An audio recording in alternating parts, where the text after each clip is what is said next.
Direct اللہ سے مانگنے میں کیا حرج ہے؟ تو ہم کون سا منع کرتے ہیں مانگے؟ نہیں تو پھر یہ جو اللہ تعالیٰ کے بندہ، اچھا جب ایک بندہ دریا میں ڈوب رہا ہے، غوطے کھا رہا ہے، تو وہ جو کنارے پہ کھڑے بندے کو پکارا، وہ کیوں پکار رہا ہے؟ وہ تو حیات ہے، کھڑا ہے، بھائی وہی بات ہے نا، وہ یاد ہے، وہ ایک شخص وفات پا چکا ہے، وہ یہ عقیدہ رکھ کے پکارا ہے نا، کمیونیکیشن یہاں سے ختم ہو چکی وہ ہے۔ یہ عقیدہ رکھ کے پکارا ہے نا کہ بھئی یہ کر سکتا ہے، اس عقیدے کے ساتھ کہ اللہ کی دی طاقت سے کر سکتا ہے۔ تو اسی عقیدے کے ساتھ کہ جو اولیاء اللہ ہیں یا انبیاء علیہ الصلوۃ والتسلیمات ہیں، وہ اللہ کی دی روحانی طاقت سے مدد کر سکتے ہیں۔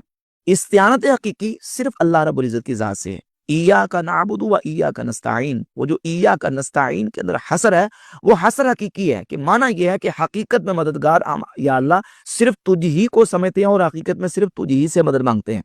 اگر اللہ کے علاوہ کسی دوسرے سے استعانت اس معنی میں کہ حقیقت میں اللہ مددگار ہے اور یہ اللہ کی مدد کا ذریعہ ہے، مظہر ہے، اور اس کی مدد کا استعانت کا ذریعہ ہے، اس سے مدد مانگی جائے، تو وہ استعانت حقیقی کے خلاف نہیں ہے۔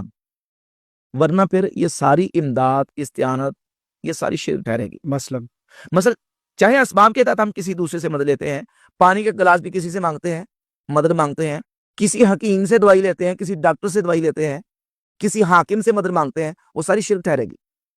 لیکن پانی تو ہم اس سے مانگتے ہیں جو موجود ہو، جو ہمیں بھائی موجود ہو یا نہ ہو، ایاک نستعین کے اندر یہ لکھا ہوا ہے کہ موجود سے اور غیر موجود سے۔ ایاک نستعین کے اندر تو یہ ہے کہ ہم صرف تجھ ہی سے مدد چاہتے ہیں۔ وہ کون سی مدد ہے جو صرف تجھ ہی سے چاہتے ہیں؟ وہ استعانت حقیقی، کہ حقیقت میں مددگار صرف تجھ کو سمجھتے ہیں، تجھ ہی سے حقیقت میں مدد مانگتے ہیں۔ کریں۔ تو گزارش یہ ہے کہ یہ جو شرک ہے، اس کو سمجھیں۔ شرک ہے کیا؟ جو بھی چیز الوہیت کے اندر آئے گی، اس میں اللہ رب العزت کا کسی کو شریک ٹھہرائے گا تو شرک ٹھہرے گا۔ شرک کی تعریف کے اندر علماء نے لکھا ہے، اس بات شریک فی الالوہیت بمعنی وجوب الوجود کمال الوجود اور بمعنی استحقاق العبادت کمال عبادت الاصنام۔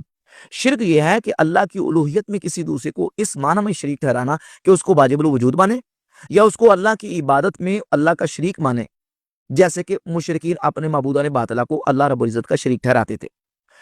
کسی کو مدد کے لیے پکارنا اس معنی میں کہ اللہ کی دی طاقت سے یہ مدد کر سکتا ہے، اور حقیقت میں مدد اللہ کرنے والا ہے، یہ اس کی مدد کا ذریعہ ہے، یہ نہ تو واجب الوجود کے اندر آتا ہے، نہ اس کی عبادت کے تحت آتا ہے۔ یہ شرک نہیں ہے۔ ہمارا ان کے ساتھ، مخالفین کے ساتھ جو اصل اختلاف ہے وہ ہے شرک درجے کا۔ وہ اس کو شرک سمجھتے ہیں اور ہم اس کو شرک قرار نہیں دیتے۔